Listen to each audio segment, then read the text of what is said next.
Ever wondered why almost every pencil you've ever used is yellow? It's not just random.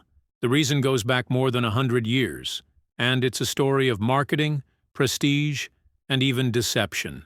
Before the 1890s, pencils weren't painted at all. They were just plain wood, often dull brown sticks with graphite cores that smudged your hands if you weren't careful. They looked more like carpentry tools than something a student or writer would use. At the time, pencils were seen as practical objects, nothing glamorous. In fact, in some schools, students carried knives to sharpen them because there were no mechanical sharpeners yet. Imagine sitting in class, whittling your pencil to a point like a piece of firewood. Pencils were common, but not iconic. They blended into the background, and no one thought twice about their color, until one discovery on the other side of the world changed everything. The game changer was graphite. Europe had already been using graphite for centuries, but most deposits were impure and crumbly. Then came the finest graphite in the world, from China. It was smooth, strong, and left a rich, dark line on the page that writers adored. But how do you tell customers your pencil uses this elite graphite, especially in an era before social media or TV ads? One Austrian company came up with a clever idea: color. They painted their premium pencils bright yellow, a color loaded with meaning in Chinese culture. Yellow was the color of emperors, royalty, and respect. Holding a yellow pencil wasn't just about writing, it was a silent signal. This pencil contains the best of the best. It was luxury you could hold between your fingers. Customers noticed right away. A yellow pencil stood out instantly on a shop shelf filled with dull brown sticks. It was brighter, bolder, and felt more important. People began to associate yellow with quality. And just like that, marketing history was made. The Koh-i-Noor Company unveiled its bright yellow pencils at the 1889 World's Fair in Paris, and the response was electric. Competitors realized they couldn't afford to be left behind, so one by one, pencil makers began painting their pencils yellow too. Soon, the color wasn't just a sign of one brand's graphite, it was the industry standard for premium.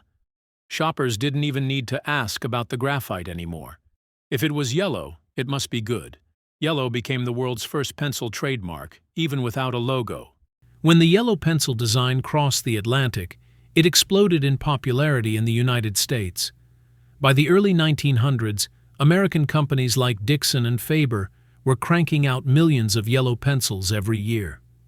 In schools, the bright color made pencils easy to spot, and kids quickly learned if your pencil wasn't yellow, it was probably cheap. By the 1920s, yellow pencils were practically mandatory in American classrooms. They weren't just tools, they became part of the culture of education. Writers, artists, engineers, and school children all used the same golden-colored sticks.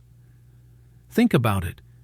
When you picture a pencil in your mind right now, I bet it's yellow. That's how deeply the association took hold. Yellow wasn't just branding anymore. It was identity. But here's the funny part. Not all yellow pencils actually had the famous Chinese graphite inside. In fact, most didn't. Some companies painted their pencils yellow simply to cash in on the trend. They used ordinary graphite or even inferior blends, but buyers couldn't tell the difference. It was one of the most successful marketing tricks in history. Yellow meant quality, even if there was nothing special inside. By the mid-20th century, the tradition was so strong that no one questioned it anymore. Yellow had gone from a symbol of luxury to the default color of the ordinary. Around the world, from Europe to Asia to the Americas, the yellow pencil became a quiet global standard, and almost nobody remembered why. So the next time you pick up a yellow pencil, pause for a second. You're not just holding a piece of wood and graphite.